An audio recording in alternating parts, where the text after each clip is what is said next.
देती हूँ पास्टर अमीन फ्रांसिस को। आपकी भरपूर तालियों में हम उनको वेलकम कहेंगे। भरपूर तालियों में खुदा के खादम को वेलकम कहेंगे।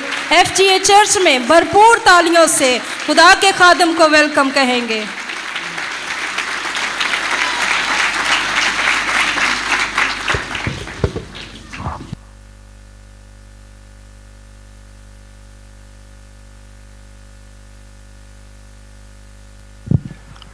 खुदावंद यीशु अल मसीह के बाबरकत और जलाली नाम में आप सबकी खिदमत में सलाम।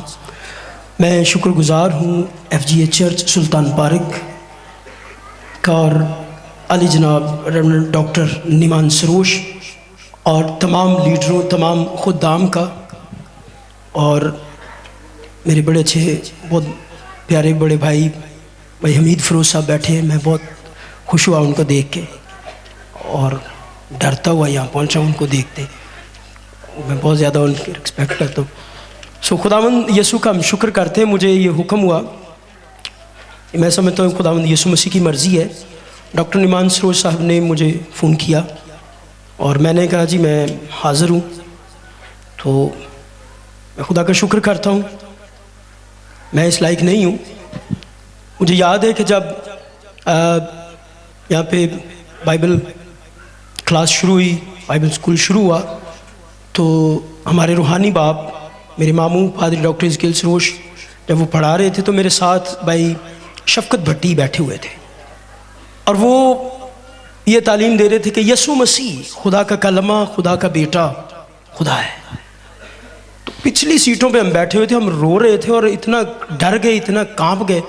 मैंने शफकत भाई का हाथ पकड़ के कहा, भी गो ये मेरे मामू, मैंने तो इनसे मिलना ही नहीं, मुझे तो डर लग रहा है। ऐसे लग रहा है जैसे यीशु बिल्कुल सामने खड़ा है और हम इस लायक ही नहीं है। और ये भी मेरे साथ रो रहे थे। हमने चुपके से जब क्लास ख़त्म हुई अपनी बाइबलें उठाई और हम वापस जा रहे थे कि हम ना मिले बुज़ुर्गों से। तो उन्होंने जब सब जा रहे थे हम दोनों को आवाज़ दी, इतने मेरे को बह जाओ, चाय पी के जाने मैंने तड़ना काम में। तो वो जरा काम सी वो साड़ी ज़िंदगी च बाबरकत हो गया। इसके लिए हम खुदा का शुक्र करते हैं। सो आइए खुदावंद यीशु मसीह के कलाम में से, जो बहन ने अभी जब भाई एल्डर सलास नज़ीर साहब से कहा कि दुआ करें, एक लफ्ज़ कहा उन्होंने कि यीशु के खून की बहती धारा। सो मजमून है यीशु अल मसीह के खून की कुदरत। आज का जो पैगाम है यीशु अल मसीह के खून की कुदरत। इब्रानियों 9 बाब 22वीं आयत जनाब पास्टर शफकत भट्टी साहब वो पढ़ने में रहनुमाई करेंगे और एक दो हवाले भाई पास्टर मौज़म मुराद साहब भी पढ़ेंगे। उनको माइक दे दीजिए। जी भाई सामने आ जाए, कुर्सी पे बैठ के। कलाम खुदा में यूं मरकूम है, और तकरीबन सब चीज़ें शरीयत के मुताबिक खून से पाक की जाती हैं और बग़ैर खून बहाए मुआफ़ी नहीं होती। आमीन। आइए चंद लम्हात के लिए इस कलाम पर गौर करें। तकरीबन सब चीज़ें शरीयत के मुताबिक खून से पाक की जाती हैं और बग़ैर खून बहाए मुआफ़ी नहीं है। इब्रानियों का ख़त नए अहदनामे की 19वीं किताब है। इसके कुल 13 अबवाब और इसकी कुल जो आयात हैं वो 302 इसकी कुल आयात हैं। इसमें पुराने अहदनामे की 57 आयात या 57 हवाला जात दिए गए हैं। इस ख़त का मरकज़ी मजमून खुदावंद यीशु मसीह की फजीलत और खुदा के फजल का दरमियानी होना है। इस ख़त का जो मरकज़ी मजमून है। इब्रानियों का ख़त सन 70 में यरूशलेम और हैकल की तबाही से पहले लिखा गया है। अब हम अपने मजमून की तरफ चलते हैं। तवज्जो फरमाइए, खुदावंद के कलाम में यीशु अल मसीह के खून की कुदरत पैदाइश की किताब से लेकर मुकाशवा की किताब तक खून के दरिया, नदियां बहती नजर आती हैं। बेशुमार कुर्बानियों से बाइबल मुकद्दस भरी पड़ी है। इंसान अपने गुनाहों से पाक होने के लिए कुर्बानियां देता है और खून बहाता है ताकि उसकी मखलसी हो जाए, उसे निजात मिल जाए, उसे मुक्ति मिल जाए, उसे छुटकारा मिल जाए। लेकिन एक खून इंसान के सारे गुनाहों को धो डालता है और वो खून खुदावंद यीशु अल मसीह बाप के इकलौते बेटे यीशु का खून है जो उसने सलीब पर बहाया आपके लिए, मेरे लिए, कौमों के लिए, उम्मतों के लिए। वो गोरे हो, वो काले हो, किसी मुल्क, किसी कौम, किसी फिरका, किसी मजहब, किसी मलक से क्यों ना हो, किसी भी इलाका से क्यों ना हो, यीशु मसीह ने उनके लिए अपना खून बहाया है।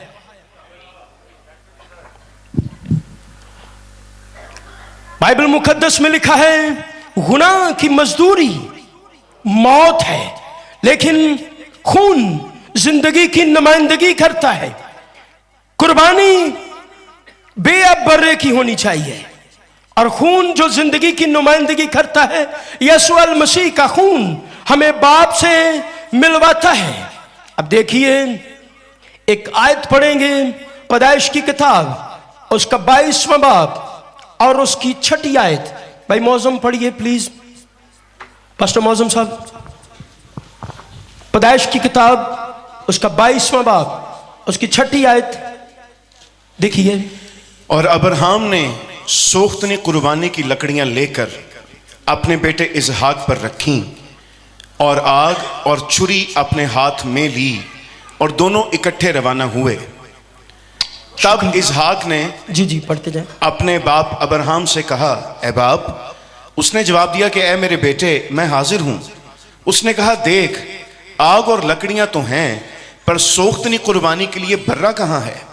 अब्राहम ने कहा, ए मेरे बेटे, खुदा आप ही अपने वास्ते सोख्तनी कुर्बानी के लिए बर्रा मुहैया कर लेगा।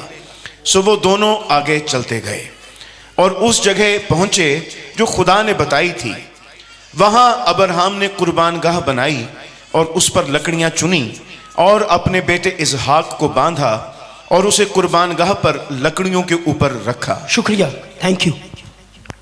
क्या किया अब्राहम ने? अगर हम इसको आगे भी 14वीं आयत तक भी हम पढ़ते हैं, अब्राहम ने लकड़ियां ली, आग उनके पास है, छुरी उनके पास है, लेकिन इसहाक कहता है, मेरे बाप बर्रा कहाँ है सोख्तनी कुर्बानी के लिए?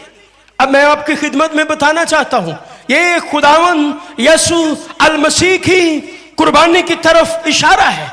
जो लकड़ियां अब्राहम ने चुनी वो यीशु मसीह की सलीब को जाहिर करती है। अब सुन रहे हैं गौर से, अब्राहम ने जो लकड़ियां चुनी वो यीशु अल मसीह की सलीब की तरफ इशारा करती हैं। अब जो आग है वो रूहुल कुदस की तरफ इशारा करती है कि रूहुल कुदस ईद पेंतिकोस के शोले उतरेंगे, नाजिल होंगे और इंसानों को पाक करेंगे। और छुरी खुदा की अदालत को जाहिर करती है कि खुदा अदालत करेगा। इसहाक बर्रा ये यीशु मसीह के खून और यीशु मसीह की कुर्बानी की तरफ इशारा करती है। अजीजों, गौर से सुनिए, बाइबल मुकद्दस में लिखा है कि यीशु मसीह के खून बहाने से, मकाशवा 12वां बाब में लिखा है कि आसमान पर लड़ाई हुई।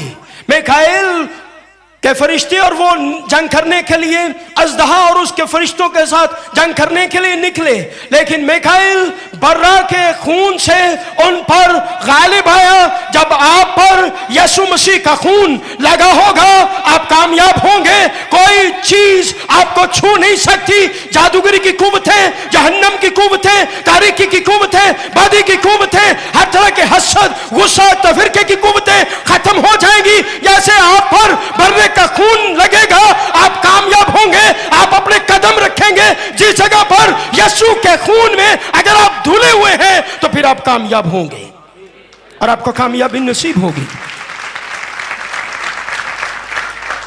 उर्दू जुबान में लफ्ज कफारा और इसके अरबी जुबान में लफ्ज कुफर, इसके बुनियादी तौर पर लफ्जी मानी है ढांकना। नंबर 1, कफारे के लफ्जी मानी कुर्बानी देना, गज़्ब इलाही को ठंडा करना है तारीख बयान करती है, सुनी गौर से। 1300 में मेक्सिको में बाज लोग छोटी छोटी बीमारियों के फैलाव की वजह से और अपने गुनाहों की वजह से यह फैसला करते कि हमने गुनाह किया है, इसलिए हम पर बीमारियां आ गई हैं, इसलिए हम मुश्किल में आ गए। वो एक खूबसूरत नौजवान को लेते जो कंवारा होता, उसको लेते, उसकी ख्वाहिशात को पूरा करते और फिर एक दिन उसके कपड़े उतारते, उस पर रंग लगाते और फिर सब लोग उस पे हाथ रखते, हमारे गुनाह ले जा, हमारे गुनाह ले जा। फिर एक ऊंची चोटी पर ले जाकर अपने मजहबी रहनुमाओं को बुलाते और वो एक तेज छुरी के साथ उसके ऊपर वार करते, उसके दिल पर। जैसे ही उसका खून नीचे गिरता, ये लोग समझते अब हम बीमारियों से आजाद हो गए, अब हमारे गुनाह धुल गए, अब हम बच गए, इस शख्स ने हमारे लिए कुर्बानी दे दी है। लेकिन कोई किसी गुनाहगार का खून आपको पाक नहीं कर सकता। सिर्फ एक खून है, वो खून यसू अल मसीह कादरे मुतलिक एलोहीम ओदेनाए यहोवा यरी के बेटे, इकलौते बेटे यसू का खून है जो चरनी में पड़ा और उसने सलीब पर आपके लिए जान दी। उसका नाम खुदाबंदों का खुदा और बादशाहों का बादशाह है। उसका खून पाक कर सकता है और कोई खून पाक नहीं कर सकता। डॉक्टर हिजकियल सरोश हमारे रूहानी बाप, उन्होंने एक गीत में ये अल्फाज कहे, लिखे गए, गाए गए, जहां थी जिन्हें अजीज सब जा चुके सरोश, एक शख्स रह गया है सलीबों के शहर में और उसका नाम यसू है।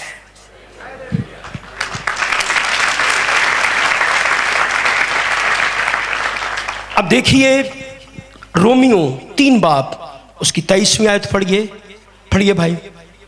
रोमियो के नाम पौलुस रसूल का खत, उसका 3 बाब उसकी 23 आयत पढ़ दीजिए। इसलिए जी कि सब ने गुनाह किया और खुदा के जलाल से महरूम हैं। शुक्रिया।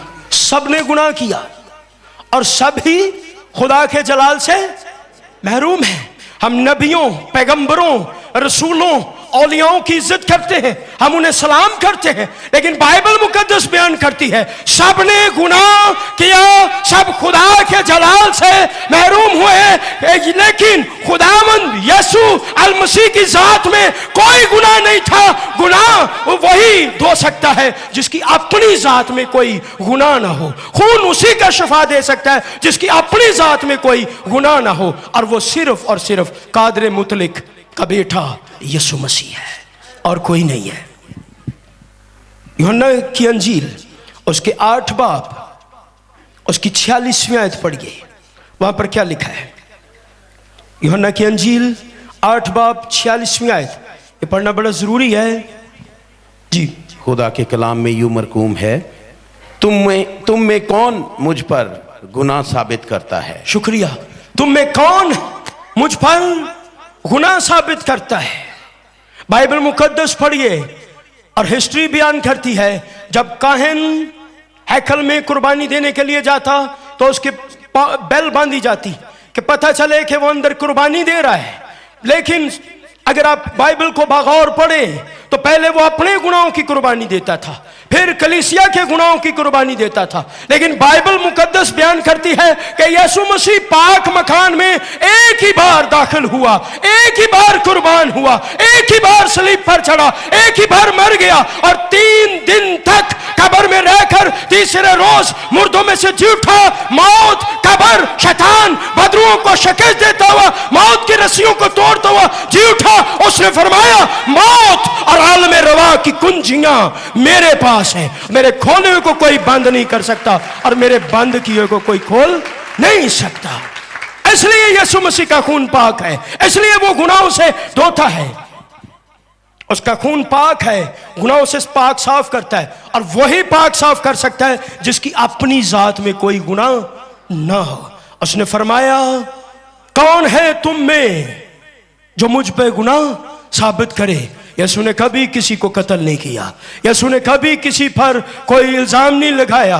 यीशु मसीह ने हमेशा मुआफ किया है, खून बहाया है, जान दी है ताकि ये बच जाएं, जिंदगी पाएं और कसरत की पाएं। आसमान पर एक मीटिंग हुई, यहूदियों की किताब तालमुद में लिखा है, कौन है जो सलीब पर जान देगा और जाएगा और खून बहाएगा। बाप और बेटे के दरमियान मीटिंग हुई। बाप ने कहा, जैसे ही तेरे खून के कतरे जमीन पर गिरेंगे मैं गुनाहगार को मुआफ कर दूंगा, मैं जन्नतुल फिरदौस के दरवाजे खोल दूंगा। सुनिए गौर से, जैसे यीशु मसीह सलीब पर थे और सलीब से पहले उन्होंने कई लोगों से कहा, कई मुर्दों को जिंदा किया, कई कोड़ियों को पाक साफ किया, कहा फरमाया सलामत चले जाओ, आइंदा गुनाह ना करना। लेकिन जब वो सलीब पर थे तो डाकू जो दो एक दाएं एक बाएं थे, उनमें से एक ने कहा, ए बाप जब तू अपनी बादशाही में आए, ए यीशु जब तू अपनी बादशाही में आए तो मुझे क्या करना, याद करना। जैसे ही सलीब पर से यीशु अल मसीह के खून के कतरे जमीन पर गिरे, जैसे ही किसी दुखी दिल की आवाज फिजा में गूंजी, ऐ मेरे खुदा, ऐ मेरे खुदा, ऐ मेरे यीशु जब तू अपनी बादशाही में आए याद करना। तो फरमाया आज रात तू मेरे साथ फिरदौस में होगा। जैसे खून के कतरे गिरे, हैकल का पर्दा फट गया, आसमान पर फिरदौस के दरवाजे खुल गए और पहला गुनाहगार शख्स वो डाकू फिरदौस में दाखिल हुआ। जैसे ही बाप ने उस फाइल पर यीशु मसीह के खून के कतरे देखे और जन्नतुल फिरदौस के दरवाजे खोल दिए। मालिक तो वो है जिसके कहने से जन्नत के दरवाजे खुल जाए, मालिक तो वो है जो पानियों पर चल के दिखाए, मालिक तो वो है जो मुर्दों को जिंदा कर दे और फिर खुद तीसरे रोज मुर्दों में से जी उठे। वो कलमा खुदा है, वो बाप का बेटा है। मत्ती की अंजील उसके पहले बाप उसकी 21वीं आयत में लिखा है, तो उसका नाम यीशु रखना, वही अपने लोगों को उनके गुनाहों से निजात देगा।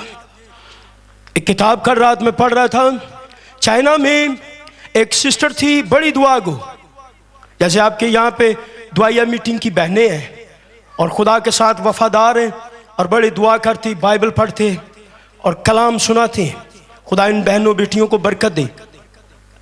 चाइना में ये सिस्टर, इसका नाम सिस्टर कोइंग था, तो इसको मुनादी करते हुए मारा गया, पकड़ा गया। इसको जो पुलिस वाला शख्स था, इंस्पेक्टर, वो ले आया, उसने मारना शुरू किया। उसने कहा तूने यीशु का इनकार कर दिया, हम तुझे छोड़ देंगे। अब इसके बदन से खून जारी है और ये मार खा रही है और कह रही मैं यीशु का इनकार नहीं कर सकती, ऐसा हो ही नहीं सकता, अब मेरी जान ले लो। और फोन आया उस शख्स को कि आपकी फैमिली जा रही थी, एक्सीडेंट हुआ है, लोग बच गए, लेकिन आपकी गाड़ी का बड़ा नुकसान हुआ है। फिर उसने उसको मारना शुरू किया। फिर फोन आया दोबारा उसके घर से, आपकी एक इकलौती बहन जिसे आप बड़ा प्यार करते हैं, एकदम से उसे फालिज का अटैक हुआ है और वो अपने बिस्तर पर गिर गई है, हालत बहुत खराब है। इस शख्स को बड़ा गुस्सा आया। इसने जाकर उस सिस्टर के कॉलर से खींचा और कहा क्या तेरा यीशु मेरी बहन को उठा खड़ा कर सकता है? उसने खींचते हुए उसे अपनी गाड़ी में धकेला और उसे अपने घर ले आया और कहता है अगर तेरा यीशु इस फालज के मरीज को, मेरी बहन को उठा खड़ा करे तो मैं यीशु को कबूल करूंगा। अब उस खातून के वो किताब बताती कि यहां से खून जारी था, उसके मुंह स्वेल हुआ था, बहुत मार खाई, और वो घुटने टेकती है और वो कहती है ऐ बाप, मैं तेरे इकलौते बेटे खुदावंद यीशु का खून इस पर मांगती हूं और हुक्म देती हूं कि यीशु नाम से ये उठ जाए। वो खातून उसी लम्हा उठ खड़ी हुई और उसने कहा ये यीशु के खून की कुदरत है, ये यीशु के खून की कुदरत है। आप बीमार हो, परेशान हो, किसी मुसीबत, किसी मुश्किल, किसी बीमारी में क्यों ना हो, यीशु का खून आपको शिफा देगा। यीशु का खून आपको उठा खड़ा करेगा, यीशु का खून आपको पाक करेगा। इंसान अपने लिए, अपने आप को साफ करने के लिए बड़े जतन करता फिरे, बड़े अच्छे साबुन शैम्पू से नहाता रहे, साफ होता रहे। मैं शुक्र करता हूँ, मैं शैम्पू का मुझे खर्चा नहीं करना पड़ता। तो मैं आपको बताता हूँ, आप जितने मर्जी साफ होते रहे, लेकिन आपको एक चीज साफ कर सकती है, और वो यीशु का खून है। अमेरिका में एक शख्स हुआ है, उसने बड़ा अच्छा पेंट कोट पहना हुआ था, मेरी तरह, शफकत भट्टी साहब की तरह, वो गुस्सा नहीं करेंगे। लेकिन जब वो अपने दोस्त के साथ रात को कमरे में गया, तो जब वो नाइट सूट पहनने लगा, तो जब उसने अपनी शर्ट उतारी तो शर्ट अंदर से फटी हुई थी। इंसान बाहर से पाक होता है, लेकिन गुनाह अंदर ही होता है। वो बाहर से बड़ा पाक साफ बनता है, लेकिन गुनाह जब तक अंदर है तो बड़ा अंधेरा है, बड़ी तारीकी है। डॉक्टर लामा इकबाल ने एक अशार में कहा है, मस्जिदों और मंदिरों के चिराग बंद कर दो, इंसान के कल्ब में अंधेरा है। अगर आप पाक होना चाहते हैं तो फिर यीशु के खून से धुल जाएं। भगत कबीर की किताब में एक वाकया है कि वो एक दिन गंगा जमुना के दरिया पर था, और वो देख रहा था, एक शख्स आया और वो नहाने के बाद बाहर आया। उसने कहा, क्या आपके गुनाह धुल गए? उसने कहा, जी मैं हर साल आता हूं, हर साल आता हूं, मेरे गुनाह धुल गए। मक्कियां गया गल मुकदी नहीं जे दिलों ना मुकाइए। आप समझ रहे हैं? हाँ जी, आपने समझना है। तो उसने कहा, मुझे हर साल आना पड़ता है। भगत कबीर ने अपने बैग में से बाइबल निकाली और उसने कहा, मैं तुम्हें एक शख्स का नाम बताता हूं, तुम्हें फिर कभी इस दरिया में पे नहीं आना पड़ेगा, और उसका नाम खुदावन यीशु मसीह है। एक बार तौबा कर, उसके खून से धुल जा, बार बार तुझे किसी पानी की जरूरत नहीं है। जब आप यीशु के खून से धुल जाएंगे, जब आप पाक हो जाएंगे, तो फिर आपको किसी चीज की जरूरत नहीं है। चलिए निकालिए, देखिए इब्रानियों का खत, भाई मौजम पढ़िए, 9 बाब 25 आयत।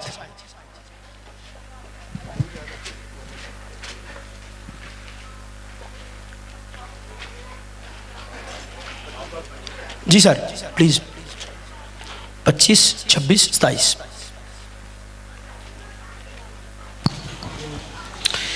ये नहीं कि वो अपने आप को बार बार कुर्बान करे, जिस तरह सरदार काहिन पाक मकान में हर साल दूसरे का खून लेकर जाते थे। हर साल दूसरे का खून लेकर। आगे पढ़िए प्लीज।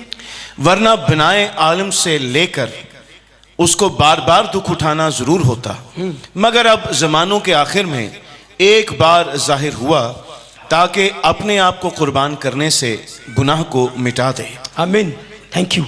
आगे पढ़ना है। मैं आपको बताना चाहता हूं, एक बार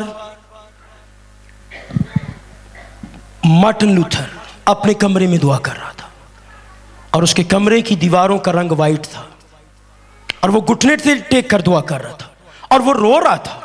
इब्लीस उसके कमरे में आ गया और उसने उसको पुकारना शुरू किया, ऐ मार्टिन तूने ये गुनाह किए हैं, ऐ मार्टिन तूने ये गलती की है।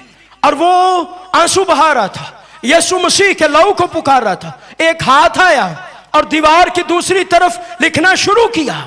मार्टिन इब्लीस से कहता है, दीवार के उस दूसरी तरफ देख, और दीवार पर लिखा जा रहा था खून से, ऐ मार्टिन मैंने अपने इकलौते बेटे यीशु के खून से तेरे सारे गुनाह धो दिए।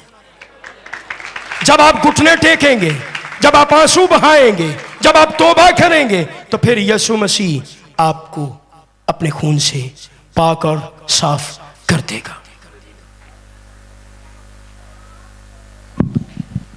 अगर आप पढ़ें पहला यूहन्ना का खत 3 बाब 5 और 6 आयत आप निकाल कर रखें भाई मौजम, ये पढ़ने हैं। मैं सर गंगाराम हॉस्पिटल में था, एक शख्स हमारे पास आया, उसने कहा मेरी बीवी की तबीयत बहुत ज़्यादा ख़राब है, और डॉक्टरों ने जवाब दे दिया है कि उसके बातन में जो बेबी है वो उसकी डेथ हो गई है। तो मैं नहीं उसको जानता, मैं तो अपनी कलीसिया के किसी शख्स पे दुआ करने के लिए गया। और मैंने घुटने टेके उसी बरामदे में, और मैंने कहा ओ भाई, हम यीशु का खून मांगते हैं। कौन जानता है, अगर आप बाइबल पढ़ते हैं, कौन जानता है कि माँ के पेट में हड्डी कैसे बनती है। 206 हड्डियाँ, डॉक्टर साहब यहाँ बैठी हुई है मेरी बहन, 206 हड्डियाँ माँ के बातन में बनती हैं। डॉक्टरों को पूछ के इस करके गलत ना हो जाए। तो जब हमने यीशु के खून को पुकारना शुरू किया तो उसकी मामा भागी आई, बेटा तेरी बीवी को होश आ गया है। और थोड़ी देर बाद उसकी बहन आई और डिलीवरी हो गई, बेटा पैदा हुआ है। और डॉक्टर ने कहा हम तो इधर हैं, 2-3 नर्सें पास हैं, ये कैसे हो गया है।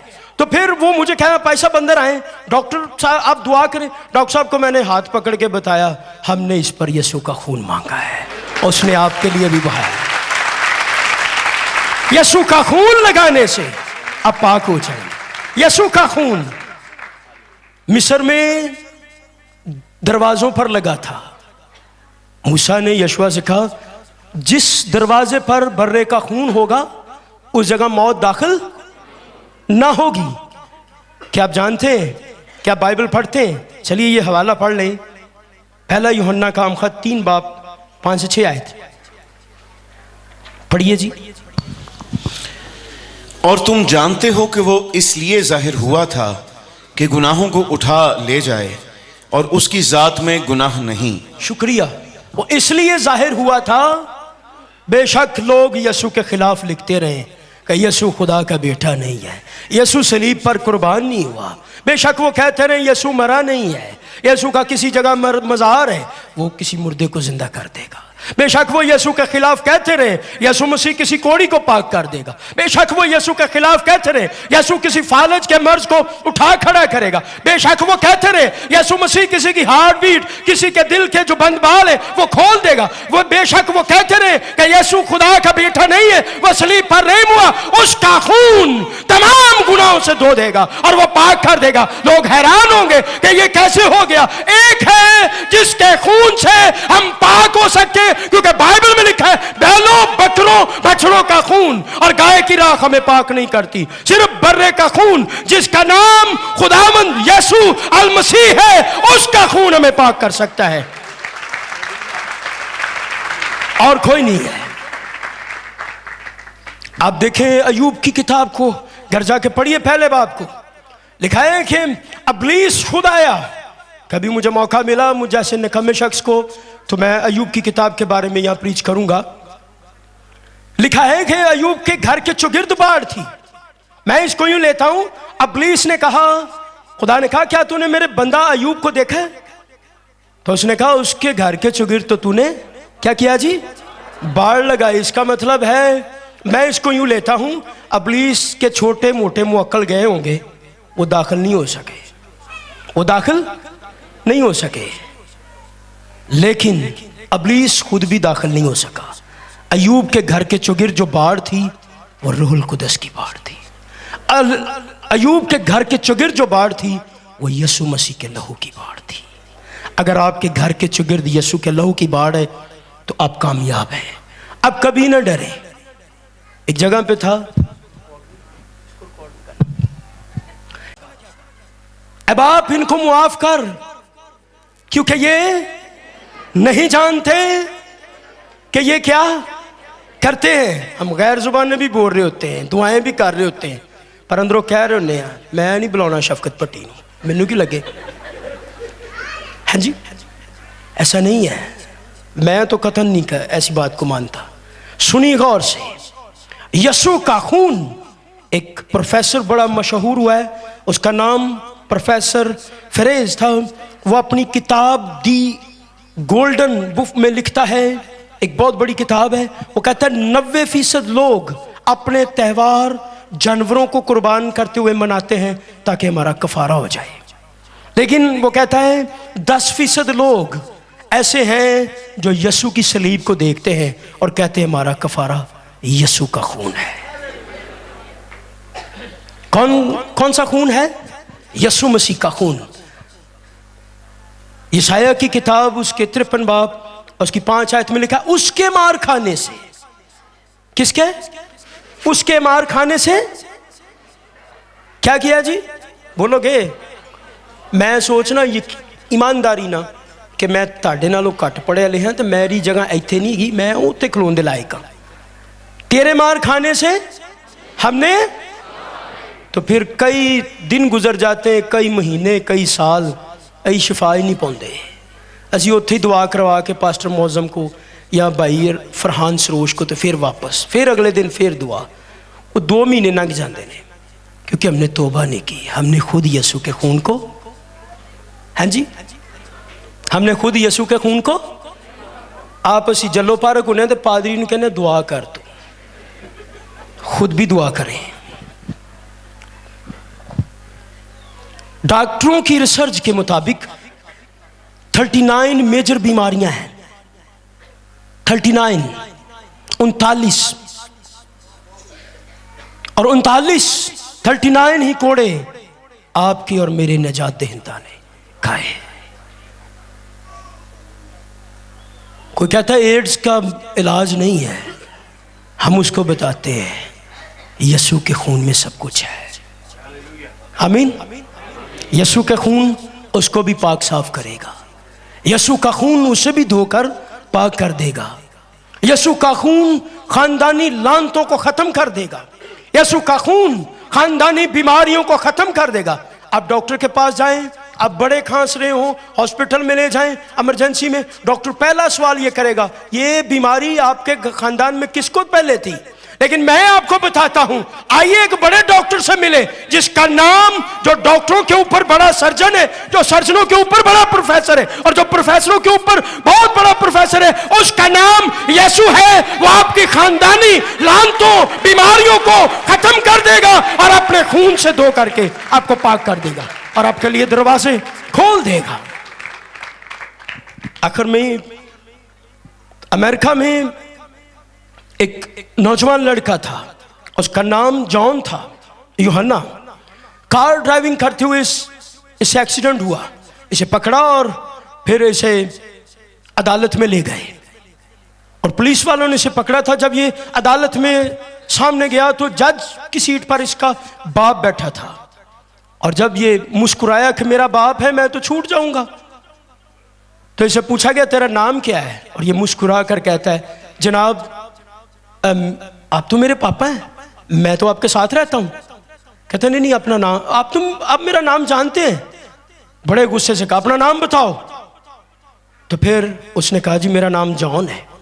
फिर उसने एड्रेस पूछा, कहता है क्या हो गया पापा जी, मैं आपका बेटा हूं, हम एक ही घर में रहते हैं, एक ही टेबल पर बैठ के इकट्ठे हम नाश्ता करते, इकट्ठे खाना खाते, मैं आपका बेटा हूं, मेरा नाम जॉन है। फिर उसके पापा ने जो बैठा था उसने कहा अपना नाम बताओ, बड़े गुस्से में।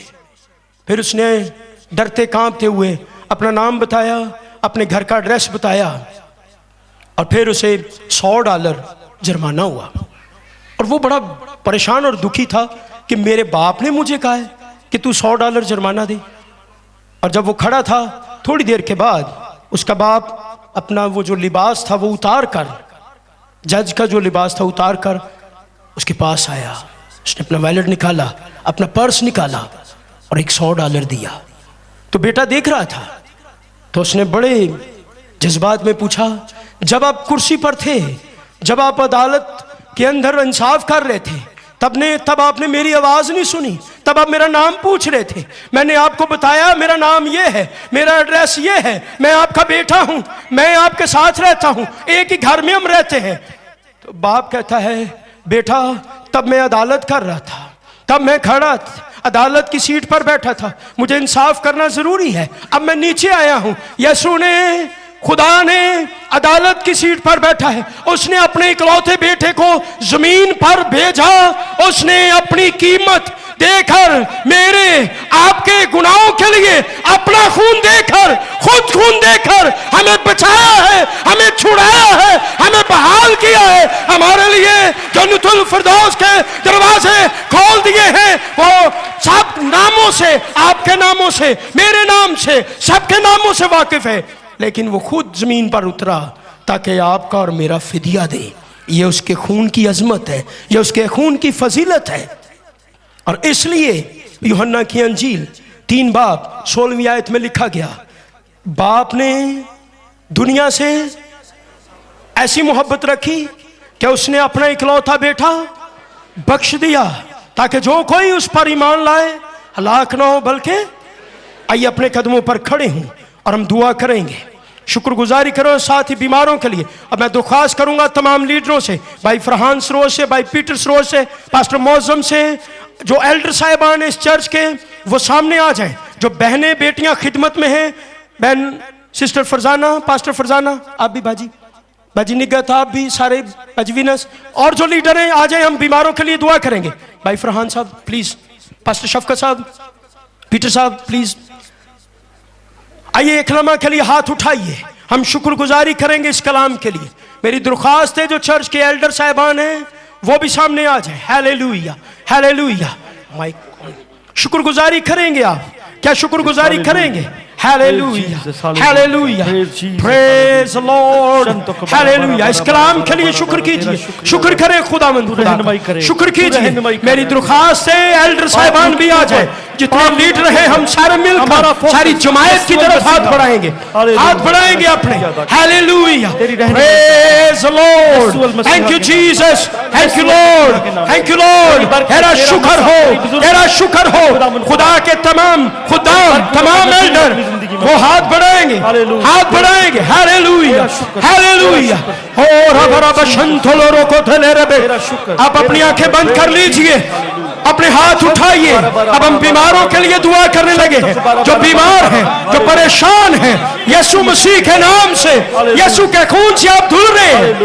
हालेलुया, आप सारे दुआ करना शुरू करेंगे। Hallelujah, praise Lord, hallelujah. खुदावंद यीशु का खून आपको धो रहा है। तमाम तरह की बीमारियां, तमाम तरह की गंदी नापाक कुव्वतें, बदबू हो, तावीज हो, जिन्नात का असर यीशु मसीह के नाम से जा रहा है। हर तरह के घुटनों का दर्द, जोड़ों का दर्द, पट्टों का दर्द, कमर का दर्द, हेपेटाइटिस ए बी सी यीशु मसीह के नाम से जा रही है। हर तरह की कमजोर आंखें जोर पा रही है, हर तरह की गंदी नापाक कुव्वतें भाग रही है, कर्जे की लानतें यीशु नाम से जा रही है, बांझपन की लानतें। क्या आप सारे अपनी जुबानें खोलेंगे, सब मिलकर पुकारना शुरू कीजिए यीशु के खून को, यीशु के खून को, यीशु के खून को। तेरे मुतलिक खुदा है, तेरा शुक्रिया अदा करें। खुदावंद खुदा तेरी मेहरबानी है, तेरी आफत है कि खुदावंद खुदा तेरी मेहरबानी है, तेरी आफत है।